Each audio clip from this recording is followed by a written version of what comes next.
Hi everyone, welcome back to my channel and welcome to a new Birkin bait video. Very excited to share a new installment. I have a few other videos in the pipeline as well, but before we get started, please consider subscribing and hitting notifications and go sign up for my newsletter. It's really important because email subscribers get basically, like, when I go to Paris, I will send, if I'm successful at BH, I will send an email to email subscribers first before filming a video, before posting on Instagram, before posting on Facebook. So sign up to the email. I post twice a month, on the 17th and at the end of the month.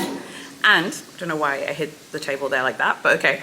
And also sign up to the email newsletter so that you can get the information about the launch of the Paris luxury shopping guide.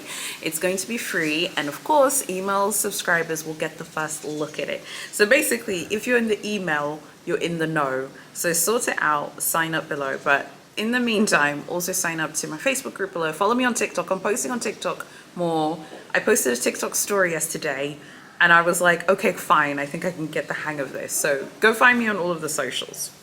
All right, so today we are talking about a very beautiful Birkin 30 success story from America. Congratulations to the Glamazon who successfully got this. So without further ado, let's get started. I'll tell you all of the Birkin bait, and then we're going to talk about the offer because we need to put the offer into some context. She picked up two polos. She got a twilly, a gold ring. She also picked up some costume jewelry. She got a pair of shoes as well. And she got three ready-to-wear dresses. She also picked up two pairs of silver earrings. She got 6 pieces of tableware, a belt, some cups as well. She picked up 2 pieces of bronzer, like some makeup pieces. She also got a toiletry bag as well, and some towels. She got a mug, a really nice mug. And she also picked up another mug as well. And she also picked up some perfume and a hat as well, but a simple hat. So that is the gist of what she got. Now, we need to talk about the context of her success. She has already received an offer from her store before, like a quota offer, and her quota offer was from a long time ago. However, she only requested a new quota offer like basically a few months ago. So essentially she got her BKC, but even though her first offer was a while ago, like her offer was quite a bit of time ago, she only requested this quota bag a few months ago. So I feel like it's really important to note that, because I think that actually does impact. Because if one looks at it at face value, you'd say, oh, well, she's been waiting a really long time for an offer. Well, no, not really, because she received her first offer ages and ages ago, but she didn't put in a request and she didn't update her wish list for another offer. It's only when a few months ago she told her SA, like, hey, I'm interested in a new quota bag, and then she updated her wish. So actually this took about a few months, very few months, not even 5 months. It was just like literally a few months, and then she got her offer. The ratio for this is 0.8 2 to 1.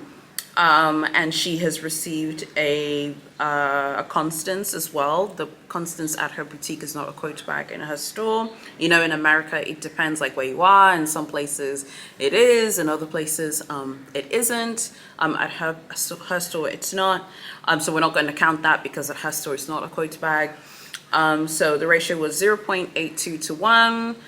Birkin 30 in a very nice neutral color. So I think there are a few things that we need to debrief here. First of all, she is very, very chilled out. She's very relaxed about the shopping process. She shops regularly, she shops often. As you can see, she's shopping fine jewelry, she's shopping ready to wear, but she is not hounding, harassing her SA for quota bags all of the time. I think that also helps, and I think that does explain why she was able to get her quota bag in literally under 4 months. literally in less than 4 months of requesting the quota bag and physically having it in her hand, she had already received it. And I think it's because she is not constantly like chasing after the quota bag all of the time. You know, I think one of the pressures of like Big H as well is the fact that obviously we're all on the internet, we're all like talking about Big H, sharing about our experiences of shopping at the brand and stuff. That can make people feel a real sense of pressure, and it can make people feel really, really stressed in terms of like, when am I going to get mine? When am I going to get mine? Okay, let me send messages all the time. I can't imagine how irritating it has to be for a lot of Big H essays to constantly receive messages from people all of the time, hounding them and harassing them for quota bags like all of the time. I feel like if you are, I mean, obviously there's some essays who, you know, will just happily have clients spending and then won't deliver a quota bag. That is very unfortunate. But I feel like if you're someone who, who's like spending often, I think as long as you're making sure that you're being loyal to your store, I don't think you need to mention it every single time that you see your essay. I think I was chatting to some lepers, and I've also seen people post this in other groups. Don't do something like this. I've seen people say this, like, go to the store and be like, oh, I really like this dress, I think it would look really nice with a quota bag. I feel like stuff like that is very passive aggressive, and it's really overwrought, and it's annoying.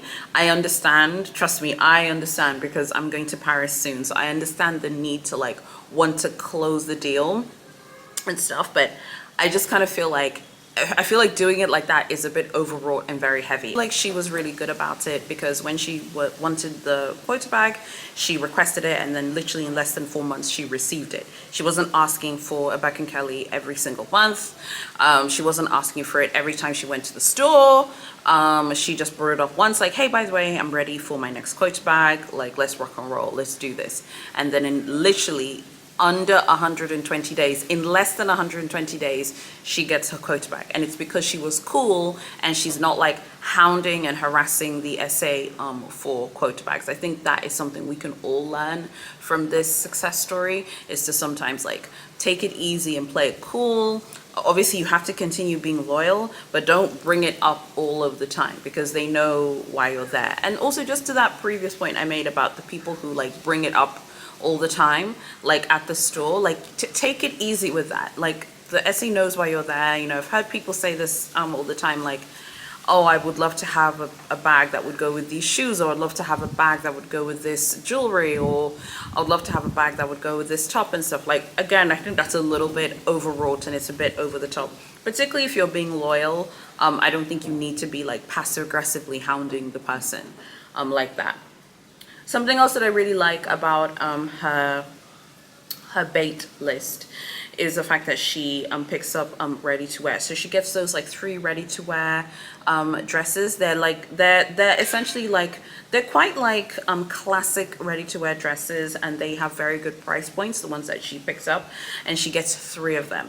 I think that is also really like good as well, the fact that she picks up those like ready to wear dresses. And then she also gets fine jewelry. So she gets a gold ring, and then she picks up 2 pairs of silver earrings as well. I think that's also a really good thing that she did, because she has silver and she also has gold in it as well. And she also has lots of tableware, she has homewares. So this is a very well-rounded list, and of course menswear's there as well. It's a very well-rounded success story, because the things that she's buying here, you can tell that they're things that she's going to use, but you can tell that she's also shopping in a way that shows like, okay, I'm gonna go to the boutique, and I'm going to pick out things that I actually like, and things that I need, and things that I'm going to use. So ready to wear, fine jewelry, tableware / homewares, and menswear. Those are the key pieces. She also picks up some beauty products as well, but those are the key categories that she shops from. The ratio is 0.82 to 1, and her previous offer was like a while ago, more than a year ago, but she didn't ask for a quota bag until a few months before she got this one. I think that shows that you are very cool, calm, collected. You're not worried, because you know that you're shopping in the right categories, you're spreading your loyalty around, so you know that the offer is going to materialize eventually. So I think this was a great lesson for all of us, to not constantly go to the store to ask about bag offers all the time when you see the SA.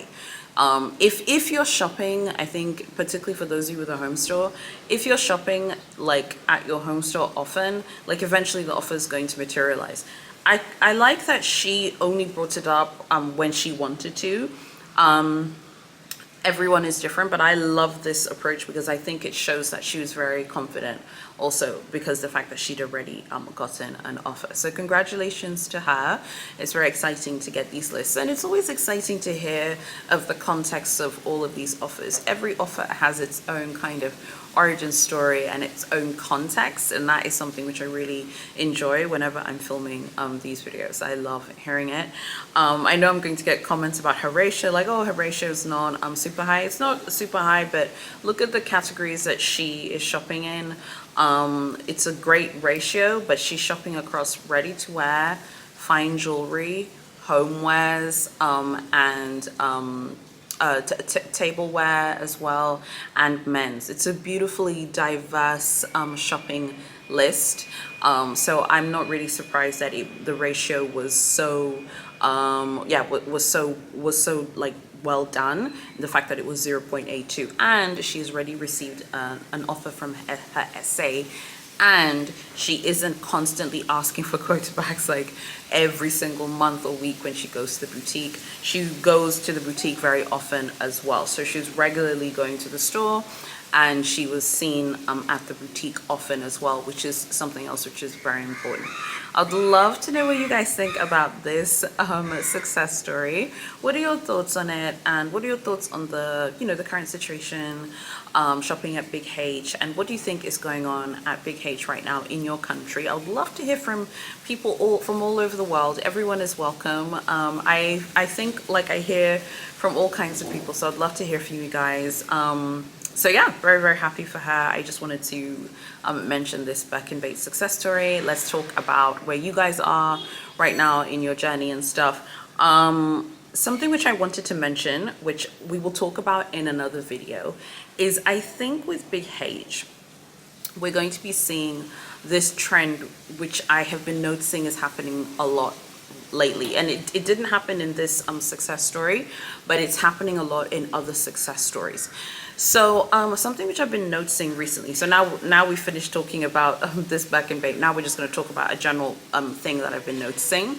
I've been noticing that clients who are front-loading spending at the beginning are getting fast quota offers in America.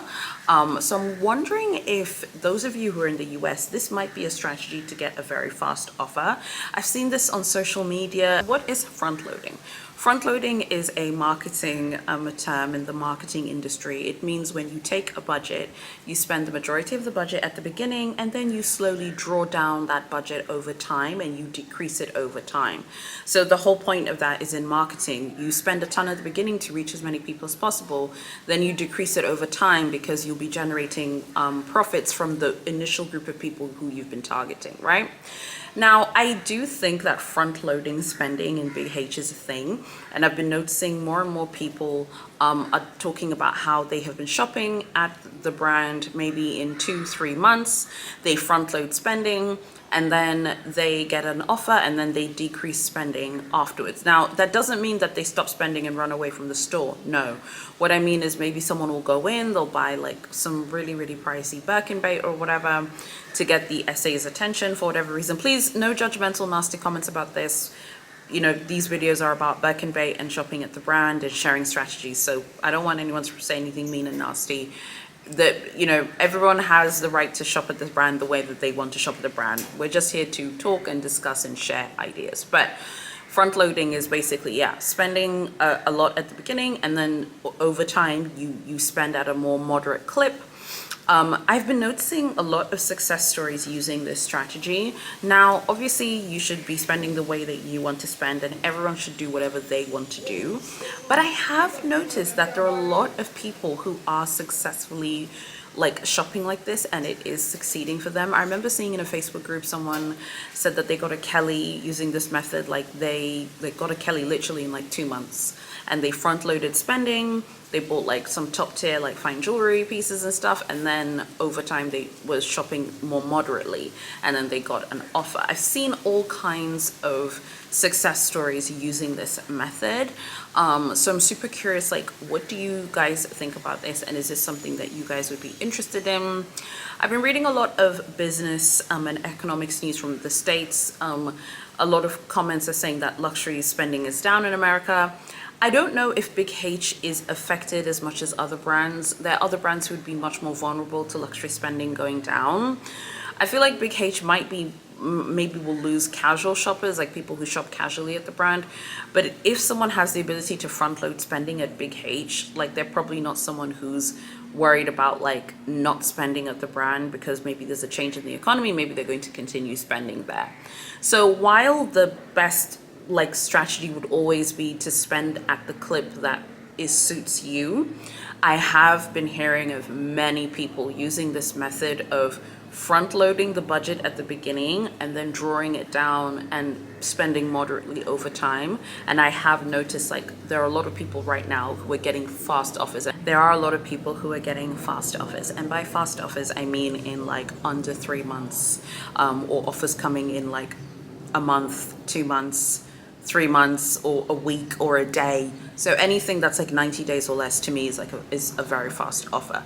So I'm very curious to know, like, what do you guys think about front loading? Obviously, like I said, I don't want anyone to misunderstand what I'm saying. Obviously, you should spend the way that you want, but it is something I've been noticing that people are doing. Like I've been seeing this in Facebook groups, I've been seeing it on Instagram, I'm seeing it on YouTube. A lot of people are sharing that they are going in with front loading that spending, and they're going in fast. They make an impression, it's a dazzling impression, they get an offer, then they spend more moderately. They're not disappearing from the brand, they just start spending moderately after acquiring the offer.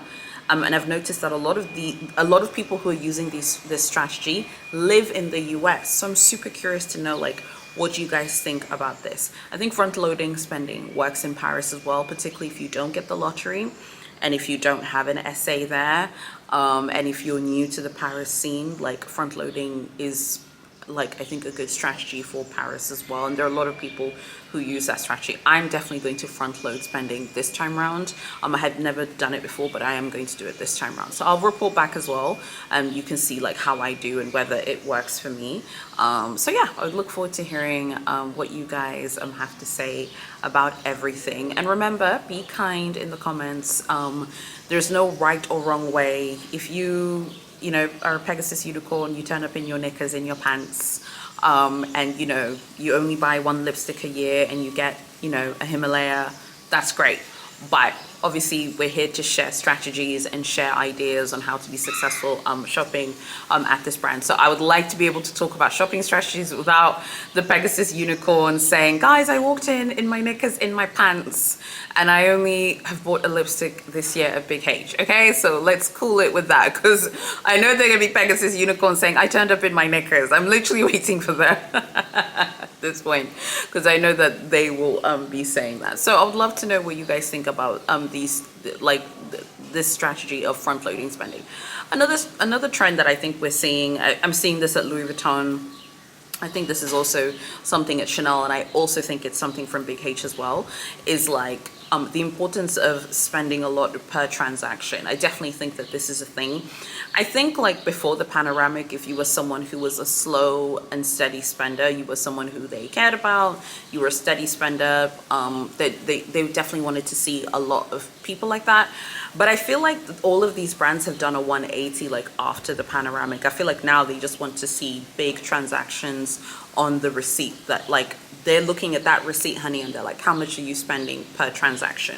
So I feel like, getting transactions to like, 4, 5, 6, 7,000 US dollars or euros, I feel like that is basically kind of where things are going now. Obviously, there'll always be people who can spend 100 loaves of bread in a transaction, 50 loaves of bread in a transaction, or 25 loaves of bread, 10 loaves of bread. Obviously, those people exist, and that's fine. But I'm saying, I feel like these brands now, they want to see people spend like 4 loaves of bread, 5 loaves of bread, 6 loaves of bread, 7 loaves of bread in a transaction on a receipt. I feel like that is where we're going with these brands, and I feel like they are kind of changing their whole business model to cater to people who can spend 4 loaves of bread, 5 loaves of bread, 6 loaves of bread, 7 loaves of bread, or more per transaction. I feel like that is where all of these brands are moving towards, and I think we're going to see more of that in 2024 as well. I really hope that you have liked this Birkin bait video. Tell me what you think about everything. Tell me what you think of the success story, and tell me what you think about the shopping trends, the rise of front-loading spending in order to get a fast quota offer, and the rise of the importance of transactional spending, like how much you spend per transaction. Again, this is something which I think is relevant in countries that have a game. So the US, Canada, you know, the UAE, Qatar, Singapore, China, Australia, Japan, etc. Obviously, in those countries where there are a lot of people spending, like the amount that someone spends per transaction is important. So I'm super curious to know what you guys think about all of this. Obviously, I know, okay, so please, again, please, no Pegasus unicorns. I turned up in my knickers and my pants, and it's a relationship, blah blah blah, because I feel like it gets really repetitive sometimes. Like we always just end up saying the same thing. I want to talk more about shopping strategies at the brand, because I think that shopping strategies are definitely a thing at this brand as well. So I'll update you once I'm in France, like how I do, and I will be fully transparent. But like I said, go join the email newsletter, because I'll share on the email newsletter first before I even film a video, or before I update my Facebook group, or before I update on Instagram as well. So go sign up there. And if you like talking about BKH, I think you'll enjoy my Facebook group, so you can go join it as well. And just find me on Instagram as well. I update there often. So yeah, I really hope that you guys enjoyed this. I share a lot of my views on like shopping strategies on Instagram. I think today is the first time in a long time that I've shared it here on YouTube. So tell me if you want to hear more views and theories about like shopping and stuff. Like, do you want to talk more about like shopping strategies? Because I find all of that stuff really interesting. Like, I have so many thoughts after I came back from my Johannesburg trip, and I've learned so much just from that trip, and I'm going to use all the lessons learned for my European jaunts as well. So let me know if you want to talk more about that kind of stuff as well. Thank you so much for watching, and I'll see you guys on the weekend in my next video.